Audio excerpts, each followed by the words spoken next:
Brothers and sisters, my fellow few all over the world, my fellow uh, viewers, and my fellow people. So I greet you at your location time. So happy Tuesday. Yeah, so good morning, good afternoon, good evening. And at your location time, I greet you, and at your zone time. So please join me on Timo Starboy channel blogs, on Facebook, on YouTube, Timo Starboy Reality Talk TV. As you can see, our background, is changing. So we change it to, I think, you see, it's not a devil, but we're in the spiritual realm, because of all this spiritual power. So we are just making that background. So I hope it's a fantastic one. And if you don't like it, my viewers, so I can change it. Yeah, I can change it for good. So anyway, we are just changing the background from now. So anyway, just don't mind about the background, whichever way. Just mind the content of the video we want to play for you today. So it's about this Yakub Mohammed, INEC chairman. They speak on this matter, and there is a lawyer that will speak with us. We analyze everything from our constitutional right, 1999 constitution, what says if anybody is INEC official, so, and they didn't perform their duty well. So what the judgment, what punishment will be for them. So we will enlighten you on that. So we will try to bring the video, and you will see what the law said about those people that they didn't comply. So anyway, don't let me waste your time. I don't want to waste your time. So let me just go straight to the point. Let me go straight to the video that brought me out here today. So it's an update, and as you can see, you see this this wahala, this trouble is a season film. It's a season film. I told you before we started that this one we can never watch it finish. You can never know the end until the justice is done, because it's long. It's so long. It's so long. And we bring you the TINUBU video, this Chicago problems, Chicago saga as well, what they said about it. So everything will be in conjunction, with this our program. So follow us. Let me take you there. Without further ado, let me just take you right there. So I'm looking for the video. It's right there. So we play now. Okay, where you are. Okay, please listen to this lawyer first. So 15 minutes. He will talk to us now. So he will tell us how the law of the land, how it affected the people that it doesn't comply with the electoral law. So they will tell you, they will analyze everything, and what consequences, what the punishment for those people that they did not comply, with the electoral law and the law in the Constitution of 1999. So let's hear from the man, the gentleman.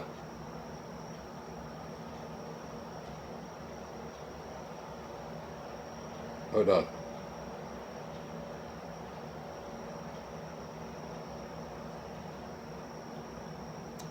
Hold on, guys.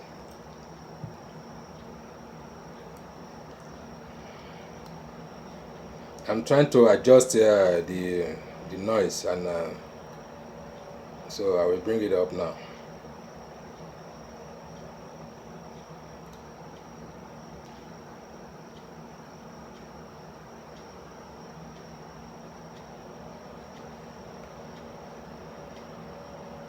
Sorry guys, just hold on for me.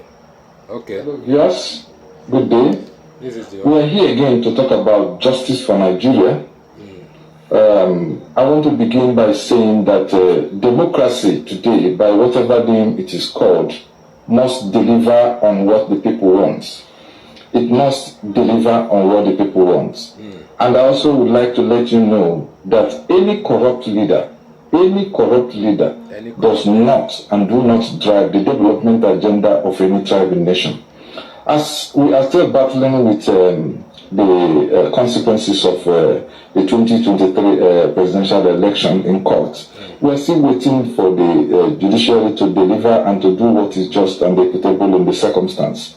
I would also want to use this opportunity to talk about the consequence of being in contravention of the provisions of the Electoral Act 2022.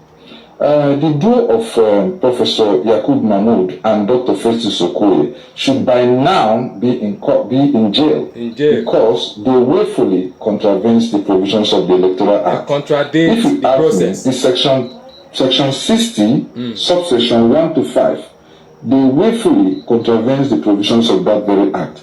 And with a kind permission, I read what the law prescribes. Section 60, subsection 1 prescribes the presiding officer shall, after counting the votes at the polling unit, enter the votes called by each candidate in a form to be prescribed by the commission as the case may be. Subsection 2 says the form shall be signed and stamped by the presiding officer and countersigned by the candidates. Please guys, listen attentively. This is very important. It's very important information. It's just teaching us what is inside the constitution and how it will affect the people that do the mago, do the wuru, you know, change the whole things, you know, the whole narrative. So how it's going to affect them and the punishment. That is what the lawyer is explaining to us. Please listen. We are polling agents where available at the polling unit. Section 60, subsection 3 says, the presiding officer shall give the polling agents and the police officer, where available, a copy of the completed forms after it had been duly signed as provided under subsection 2. Subsection 4 says, the presiding officer shall count and announce the results at the polling units. Subsection 5 says, the presiding officer shall transfer the results, including total number of accredited voters and the result of the ballots, in a manner as prescribed by the commission. Section 60, subsection 6, which is actually the provision under which Mahmood and Festus Okoye should be charged in order to make sure they go to jail. Subsection 6 says, a presiding officer who willfully contravenes any provisions of this section commits an offense and is liable on conviction to a fine not more than 500,000 or imprisonment for a term of at least 6 months. 6 months, yeah. These electoral officers, in the likes of Professor Yakub Mahmood and Dr. Festus Okoye, they willfully contravenes the provisions of these sections of the Electoral Act, and as such must be committed to prison. If you see what this provision prescribes, you will know that the framers of this law, they knew that there may be a time, such a time, where the presiding officer or the electoral officer will willfully contravene this provision, and that is why he puts a fine, he puts punishment also under the law. Section 60, subsection 6, that is what the law prescribes. So therefore, I want the NBA should also come in to ensure that the likes of Dr. Festus Okoye, who is a member of the NBA, should be penalized for willfully contravening the provisions of this law. It is immaterial that whatever reason they have at the back of their mind to entertain that glitch, you know, in transmitting the results, it should not be entertained, because the law says that they must sign the results, countersign it, with the polling agents, candidates polling agents, and if possible, give them a copy of this result before they are transferred into the IRF or whatever, wherever the commission prescribed they should be transferred. But all these things were not followed. All these things were not followed. Therefore, the custodians of our law should ensure that the duo of Professor Mahmoud Yakubu and Dr. Francis Okoye, they should be tried under that law in order to ensure that our constitution, is still the grand norm, and our constitution is no respecter of any person, affection or ill will. They should be tried. And mind you, this is also an opportunity for us to save our dear country, Nigeria. This is also an opportunity for us to show that we also believe in the rule of law. The rule of law must reign supreme. I therefore call on the justices of the justices presiding over this election petition tribunal. This is a time for you to show Nigerians that you are still in charge. This is a time for us to, do what is just and equitable in the circumstance. For once, at least to restore the glory of our constitution, to restore again the belief and the trust the people have in you, an opportunity for us to do whatever we can to save our democracy once again. I enjoin all of you to do what is just and equitable to save our democracy, and also to write your name on the good side of history, because for sure, one day, someday, history must remember a day like this, and history will remember all the role each and every one of you played in order to sustain our democracy. It will not be nice if you collaborate or conspire with Bola Ahmed TINUBU to murder our democracy. I enjoin all of you to do what is just and equitable and save and print your name on Sands of Time. Thank you for listening, and God bless you. So that is it. You see, that is it. It's just a piece of advice that all these bad leaders, all these our gullible leaders, they should do the needful, they should do the right thing to the masses, So, and this fellow, Yakub Mahmoud, he should be repent. And justice must serve before he repent. They must serve justice on his head, They must serve justice. And this our so-called police. So they should invite the man to tell them what went down, what went wrong in the election day. So they should invited the man and tell the whole story. Because if this man doesn't come clean, we can never forgive him. We can never forgive him. They need to put him in a standing, this court, to stand his own trial, to stand his own day in the court. Because nobody is above the law. Nobody should be above the law. That is what we want. So anyway, let me play you the second video. The second video is pertaining to this one, it's all in conjunction, So let's play it. This one is 26 minutes.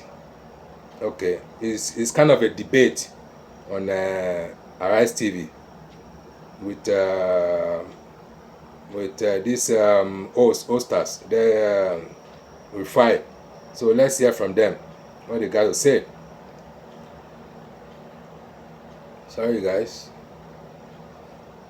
it takes time to upload. Okay. Weeks, the Presidential Election Petitions Tribunal will deliver judgment in the suits challenging President Bola Tinubu's victory in the February 2023 presidential election. Likewise, some state election petitions tribunal have started giving judgments, while others are on the verge of delivering theirs. However, some state election petitions tribunal have started giving judgments. For those who have started, and for those who have been following proceedings at the Lagos State Governorship Election Petition Tribunal, would have seen the scenarios that are playing out where the two leading political parties, APC and the Labour Party, at the March 18, 2023 governorship election are working tirelessly to cancel each other out. The interesting thing with the petitions before the tribunal, however, is that while the APC and Labour parties argue against each other over candidacy qualifications, none of either the APC or Labour Party sees anything wrong in Jandor PDP candidacy and his qualifications, as there's nothing in their responses to PDP petition that suggests that. Joining us now on the morning show as we take a look at the Election Petition Tribunal and their proceedings is Liberos Oshoma, a lawyer, and Ahmed Buhari, a public affairs analyst and vice presidential candidate, African Democratic Congress ADC in the 2023 election. Welcome to the show. Thank you. All right, I'll start with you, Mr. Oshoma, because you've been here with us even during the election itself, and we've seen the tribunals play out. I'm sure you've monitored some states. What's your general overview? Again, against the backdrop of all eyes on the judiciary, how well, I don't know if you're the best person to ask, a lawyer yourself, has this been conducted in terms of the judiciary? Yeah, all eyes on the judiciary first and foremost. Just that here we overflog issues, very sentimental. Naturally, like Lord Dennis said, when a judge sits on trial, the judge is on trial. And so when you're trying a matter, the entire world is trying you. And so it's this, there's nothing out of the ordinary when people say all eyes on the judiciary. You know, but just that we're very sentimental about it, and it now becomes as if there's something, you know. But also the attitude, the situation where you now try to, you know, what you call mob lynch, online lynching of a particular, you know, organ of government. That's what I frown about. But there's nothing wrong with, you know, fixing your eye on what's actually happening around you. But that said, also against the backdrop of my knowledge and experience at election petition tribunals, I've handled quite a lot since 2003. Proving election irregularity is usually very difficult. It's a very tall order because consistently the Supreme Court has said that you need to prove polling unit by polling unit, and it must be the agents of the party that witness what transpired at the polling unit. And if you're talking about collation, then it must be your agent at the collation center. So what most of these candidates do, or most what the petitioners do, they know that that area is a tall order, so they look out for the technical areas, qualification of candidates. And so most of the judgment that had been delivered, starting from the one in Delta, you know, dwells on qualification of candidate. And because also the court has said that qualification is both a pre-election and post-election issues. And so you find out that, so what petitioners do, they don't want to bother themselves with all of those tall orders of having to prove irregularity polling unit by polling unit, because it becomes a very difficult one. So they look out for, you know, is this candidate qualified, where the primaries validly, you know, conducted by people who should conduct the primaries, and at the qualification, at the certificates tendered by the candidates, you know, are they, you know, verified, and where the certificate forged. So those are the issues they all look out for, because those ones are easy for you to prove. And one issue that consistently, even in the Lagos State Election Petition Tribunal, is that issue of qualification and membership of a political party. And so you see that, you know, a recurrent decima in most of the election tribunals, especially given the fact that, you know, you had a new wind, a new kid on the block, that's the Labour Party. And so there were a lot of contentions that by virtue of Section 77 or so of the Electoral Act, not belonging to a political party 30 days before the election, that's, you know, was a ground for disqualification. So these are most of the issues that, you know, keep reoccurring, you know, and then all of those things. Then for Lagos State, the issue, there was a contention also on the validity of the Nigerianness of the deputy governor. You know, all of these are what the court will eventually rule. Okay, so I'll come to you first, Ahmed. In terms of what you see from how the election in Lagos State has gone and what you see in terms of what is happening in the tribunal at the moment, one of the things that's been raised, yes, qualification and issues of membership of the political party. I don't know why this is almost consistent and it happens almost all the time with almost every election. Is this an INEC issue? Should INEC be held to account when it comes to issues like this? And then secondly, when we have election petition tribunal issues and the parties involved, especially when you have this kind of tripartite issue like APC, PDP, and Labour, should there be a kind of merger arrangement that means that 2 against 1, or should they still be all the 3 parties competing in the courts, and what do we expect to be the outcome of this? Is this going to be a case of Lagos State will have APC and Labour disqualified and automatically it goes to PDP? Is that a possibility? Thank you for having me. Yes, it's a possibility. Anything can happen, you know, and clearly from what Liberal Shoma just stated out in the studio in Lagos, it's obvious that there's been cases around qualification and sponsorship of candidates in political parties. And you did ask me if this is a Nigerian issue or if it's an INEC issue. I think it's an INEC issue in the sense that it needs to validate these documents before it tenders it as valid documents, number one. Number two, it's a party issue. Political parties should not be in too much of a hurry to tender these documents without making sure that their aspirants are qualified to actually contest in primaries, because at the end of the day, you need a sponsor that is going to put you out there to contest for a general election. And then thirdly, it's a Nigerian problem. I think this is a wake-up call to all of us, from politicians to people who have been inducted as ministers today, to ensure that every single step of the way you ensure that your documents are correct, from the names you use to how you use the names, because whether we like it or not, some of those names do look like they've been forged. We've seen the case of Delta State, where clearly the House of Rep member, Honorable Ngozi, has been actually disqualified by the tribunal on the grounds that he's not a member of the political party, Labour Party. It means that whether we want to look at it from any angle, if his name does not appear on the membership register of the Labour Party in Delta State, indeed, there is a problem. Similarly, I was going through documents from the Lagos State Tribunal, and I think the Jandor PDP angle of the conversation at the tribunal did present certified true copies of the Labour Party's membership register, and clearly the name of the man who stood in favor of the Labour Party that was sponsored by the Labour Party, his name did appear on the register.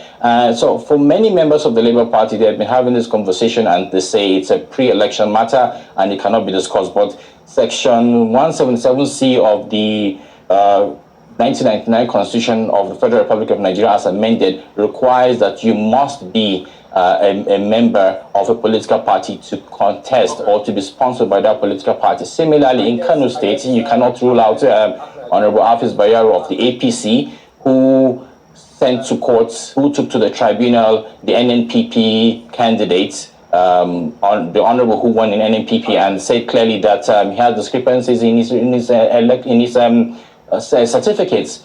And on that ground, the tribunal has actually sacked the NNPP candidate. And, you know, it's the same thing that the PDP is also presenting in Lagos State with regards to Governor Sanwo-Olu, who INEC was subpoenaed to come to the court to present the results that Governor Sanwo-Olu presented as his results in the 1981 WAEC that he sat for. And his name was not found because the name on that result sheet from WAEC has discrepancies with what he presented to Ahmed, please. Most of these matters are sub judice and are testimonies that are presented in court. We don't want to be fined for contempt of court. Please, let us allow the court to do their work. Yes, right? I agree with you totally. Please, Mr. I totally agree with you. And the reason why I bring it, I agree with you totally. And the reason why I'm discussing all of this is because these have become public documents that I have actually had until judgment. Until judgment, they are hidden anymore. Until judgment is delivered by the court, we can't discuss it. Even if it is public document at the moment, we can't discuss the details of papers or documents presented to court, so that we avoid getting into that situation where we run into problem with the court. So yeah, very quickly then, so that we can ask Liberos to expand on it, or let me quickly come back to Liberos, Ahmed. So Liberos, in terms of what we're looking at with this situation, Ahmed just said it's more of an INEC issue when you look at the qualification of people. What is it that INEC need to do to not allow us go through these challenges in courts and tribunals going forward? And what do political parties need to do? Because when somebody is contested first term, and then second term, you're discovering things that should have been sorted during the first term in office. First and foremost, I must say I like the fact that you had to stop Ahmed from testifying, on a matter that had already been testified. And also, I must say that at this stage, those documents are exhibits before the court, and so you can't classify them as public documents. If you are not a party in that matter, you can't even apply for CTC of those exhibits until judgment has been delivered. Then you can now say, okay, yes, you want to apply for documents that were tendered. So at that stage, I think it's too premature to go into the evidence that were, but we can discuss the fact generally. But that said, I don't, it is not an INEC problem, really. I shook my head when Ahmed said that. It is not an INEC problem. It is purely a political party problem and a Nigerian problem.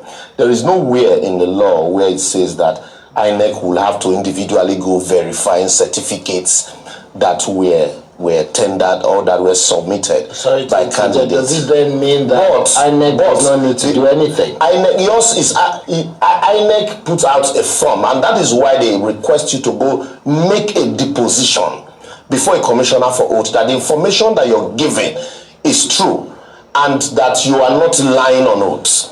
So that's all because if you're putting you're saddling them with another responsibility of individually going to verify, that's a huge fund.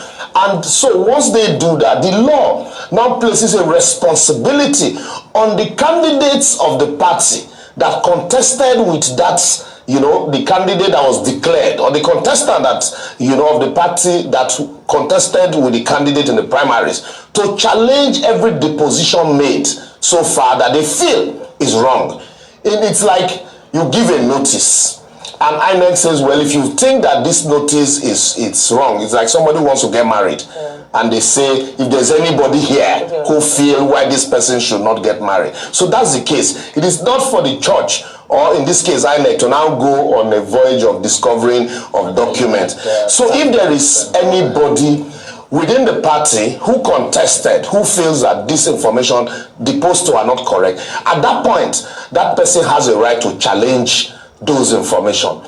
If you are not a member of the party, you cannot.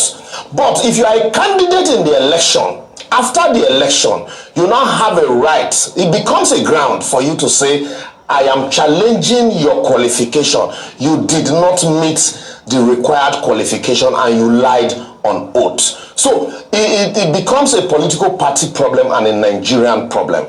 So that is why the law empowers those who participated. So at that point, INEC becomes an umpire.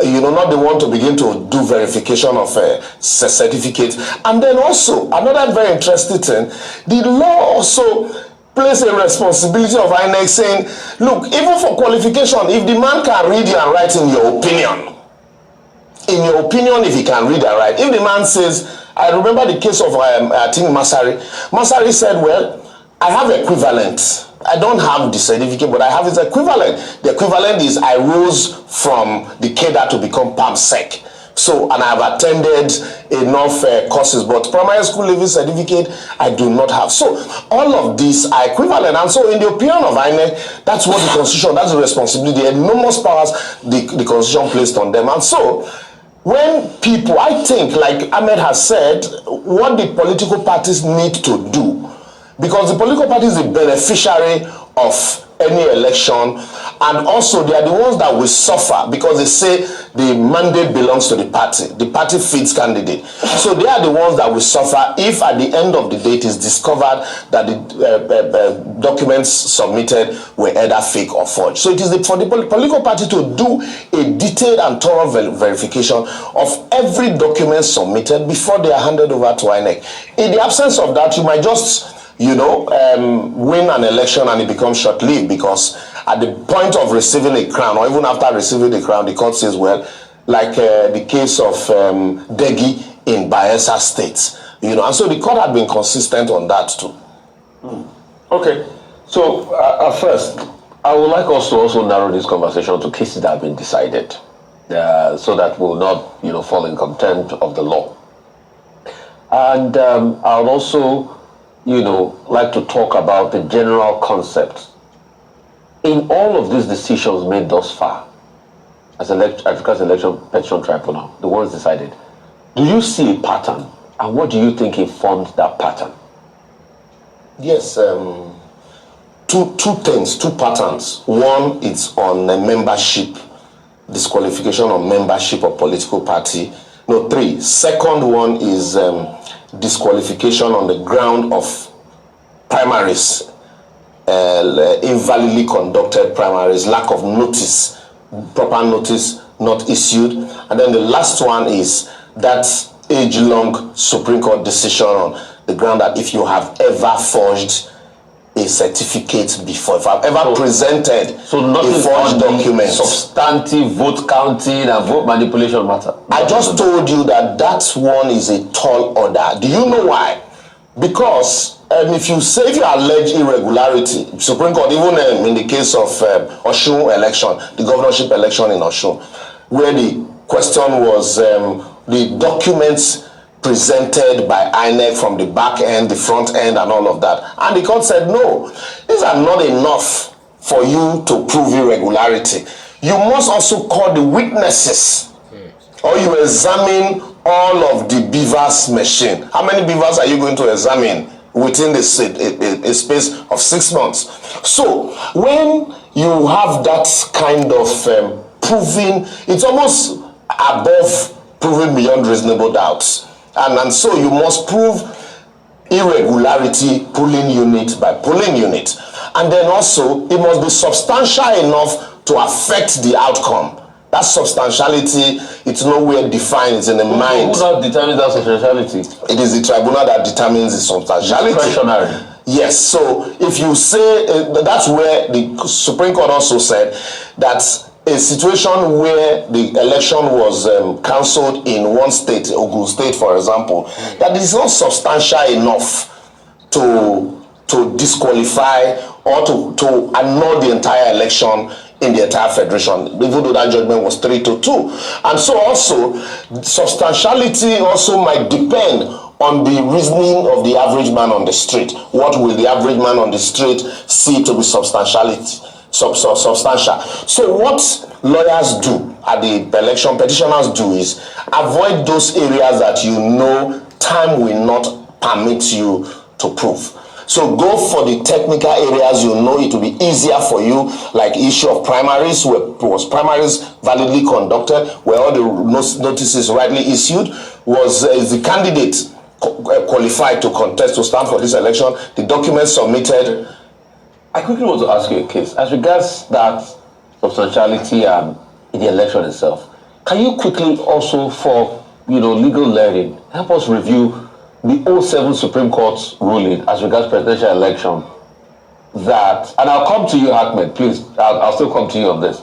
The 07 Election Petition Tribunal, the Yaradua debacle, that was quite close on 4-3, And you remember what was even about that, the crux of the election, the ballot box, and when they serialized and things like that. Can you also review that and juxtapose that?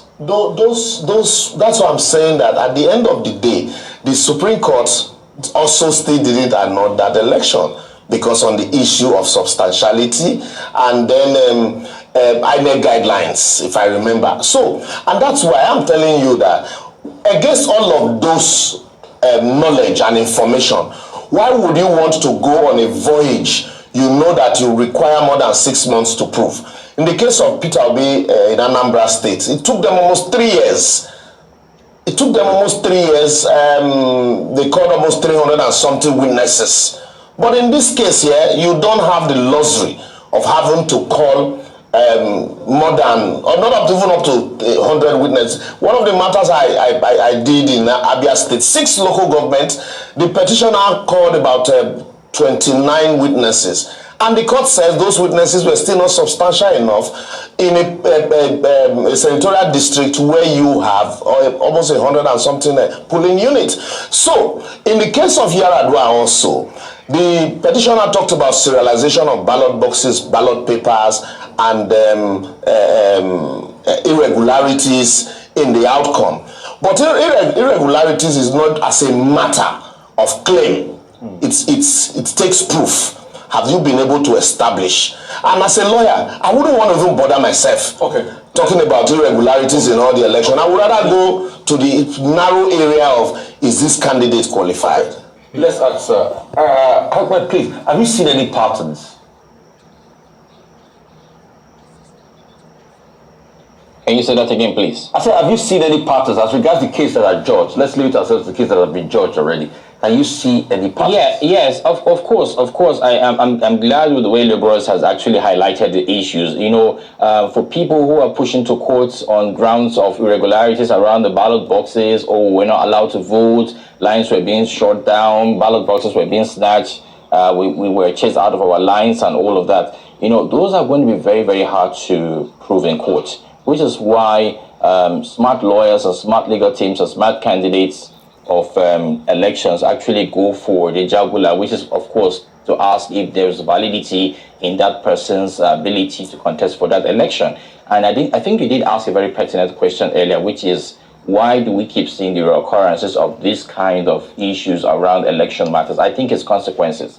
I think because there are no consequences for this kind of mishaps, because if you do pick up your pen and sign under oath that the information that you have provided before the commission is true and to the best of your knowledge, and then we come back to find out that they were not true, it means that, and then you still go on and go on the street, and then police doesn't talk to you, doesn't pick you up, and police says things like, we haven't been called to the matter. It's the same case with me bringing up documents that are flying around that I've seen as suspicious copies, which I've been told not to speak about anymore, to say very clearly that when the court actually passes a judgment, for example, on an individual who has presented fake documents, it is expected that that individual is being asked to visit the police and, you know, clearly state why he had to swear under oath before a document that he presented to the commission, to the Nigerian people.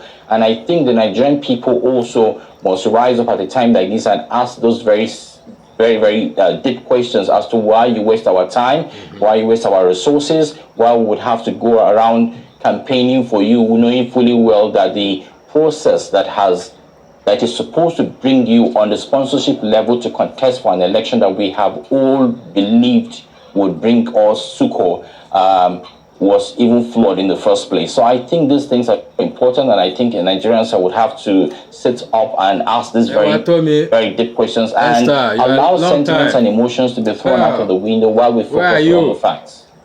All right, we have just a few more minutes to go before we end, but I'd like to ask maybe perhaps both of you, starting with Mr. Buhari and then going to Mr. Shoma with regards to consequences. Very valid point with regards to the fact that even when these matters are thrown out of court on basis of fake documents and the likes, what are the consequences, or what should be the consequence following that?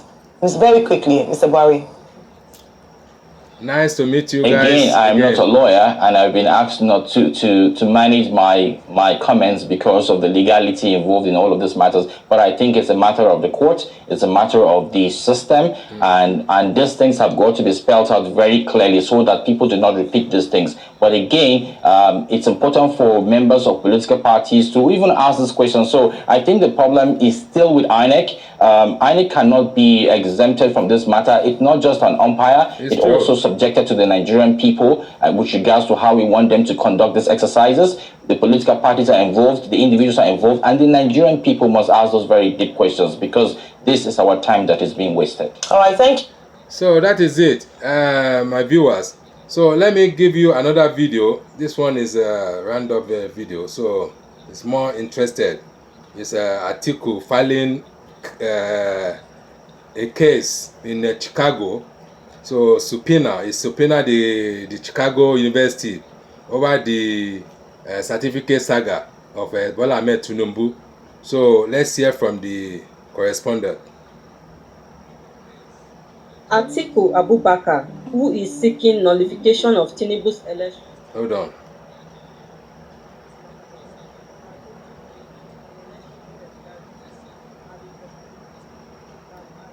A subject of litigation. It's not this one.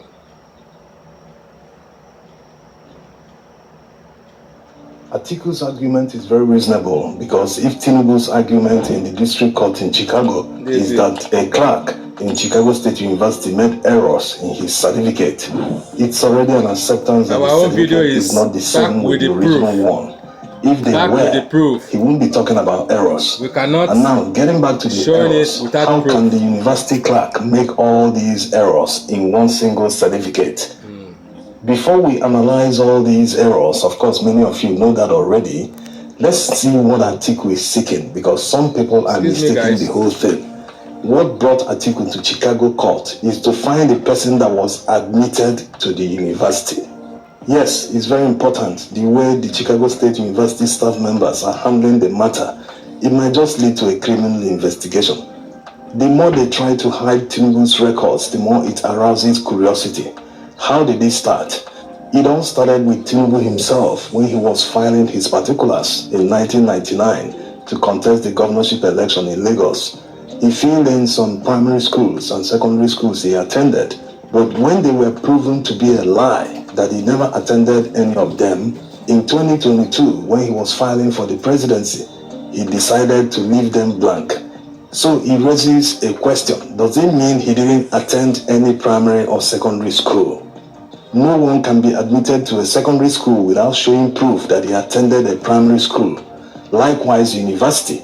You must present some results that will qualify you to be admitted in a university. So the fact that he left these blank, he didn't fill any primary or secondary school, it aroused more curiosity. And because he lied before in 1999, he is supposed to lie more or fabricate more lies to protect the first lie. So why Atiku is seeking the admission records of one BOLA TINUBU in Chicago State University is to find out the secondary school he attended, because you must have presented that secondary school. Results from that secondary school must have been tendered by him in order to be admitted in Chicago State University. He wants to know why Tinubu refused to write down this secondary school. It's suspicious. If you're an investigator or even an ordinary journalist, someone can be claiming that he attended a secondary school without providing the primary school he attended, not to talk of university. So that's what he wants to know. And getting to know the secondary school he attended, he can approach the same secondary school to know the primary school he attended. That's how far he's ready to go in order to prove the real identity of BOLA TINUBU. And it doesn't make any sense for anybody to be angered by this. He's just trying to know the identity of this man, because he doesn't have any public records available prior to 1970 or even maybe in the mid-70s. So Atiku getting his hands on these records will prove the real identity of Tinubu. Of course, we already know this. We know that he wasn't the person that was admitted, but let Chicago State University tender the records to Atiku. In any case that it changes, that is not exactly what is already in the public domain. Remember, they've answered subpoenas in the past. Last year, they answered the lawyer.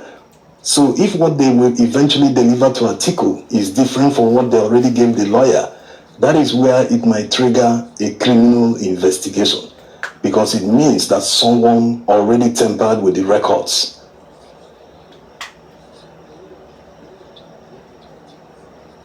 Some people are genuinely angry about Atiku's adventure. Why are they? Atiku is simply seeking the truth. He just wants to confirm that TINUBU is telling the truth. So if it's about finding the truth, why should people be angry about it? It's not about yearbook. No one is talking about the year he graduated, whether it was 1979 or 1980. Yes, it's suspicious that 1979 yearbook is missing on Chicago State University website. But that's not the main issue.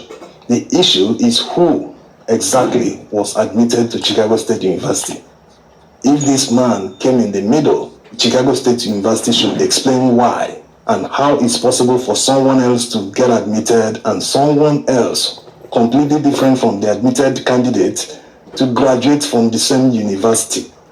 So you can understand why Chicago State University is trying to cover up for him, even without an inducement. Because when these documents come out, it will prove that it actually happened. That will be an indictment of Chicago State University themselves. Whenever they deliver the admission records to Atiku, it will prove one thing, that the person we know as Bola TINUBU today did not attend a secondary school. Well, maybe he attended a secondary school using his old name, but he will still have a problem because that's not the name he goes by now. He will still need to prove that he is the same person when he will present a certificate that doesn't bear Bola TINUBU. It's just too complicated. Let's get back to how it all started for those who are not aware of the story. The person we know as Bola TINUBU today was adopted into the famous TINUBU family in Lagos. One of his half-sisters, the real Bola TINUBU, was the one that was admitted in Chicago State University. And while she was still schooling, all of a sudden, she passed on. TINUBU of today now sees the opportunity to travel to the United States with her documents. Many people might be thinking, is that possible? Yes, it used to be possible up till the early 2000s in Nigeria. Back in the day, Oluwole used to be the hub of all forgeries. You could walk into Oluwole with money and buy an international passport with a visa. The guys were that good, just like they do in Malaysia. They will just snap your photograph, cut out the passport photo from the international passport, and laminate yours. It becomes yours. You just have to answer the name.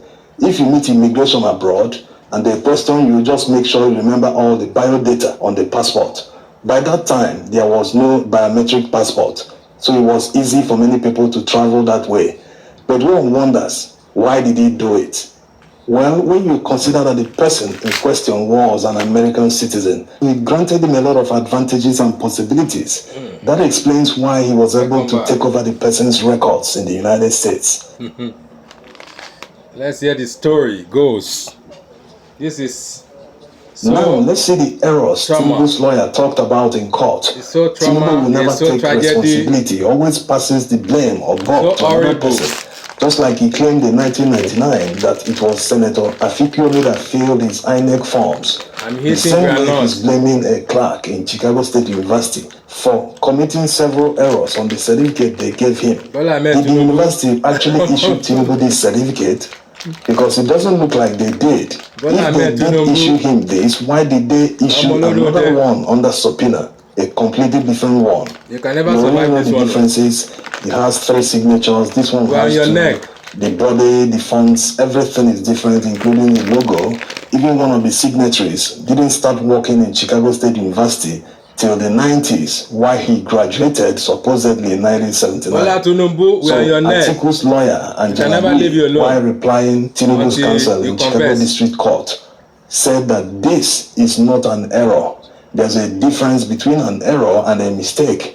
When you have all these errors on one certificate, it proves that it was forged. The Chicago State University cannot issue 2 different types of certificates to different individuals. It's not possible. And the fact that they have produced this original one under subpoena prove that this one was forged. It's as simple as that. Yeah.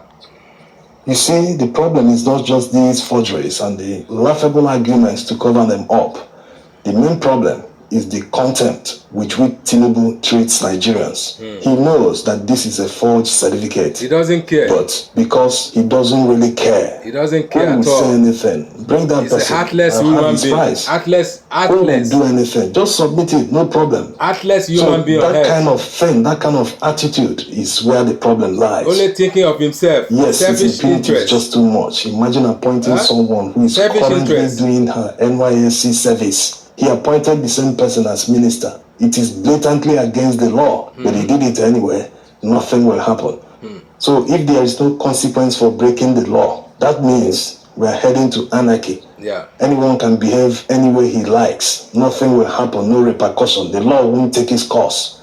That's why the Presidential Election Petition Tribunal, of course, is not being confirmed yet, but will have a date of 16th September 2023 when they will deliver judgment. The judgment is not just about the election itself. It's about setting the policy that will guide Nigerian politics going forward. So whatever they are doing, whatever they are going to say in their judgment, they will understand that it will be the guiding policy going forward. Exactly. If they say in their judgment that anyone, after violating all the sections that TINUBU violated as listed in the evidence before them, that the person can still be cleared and become president, then no problems. In the near future, or maybe in the next election cycle, people with more baggages than TINUBU will even contest. Exactly. And no one can stop them.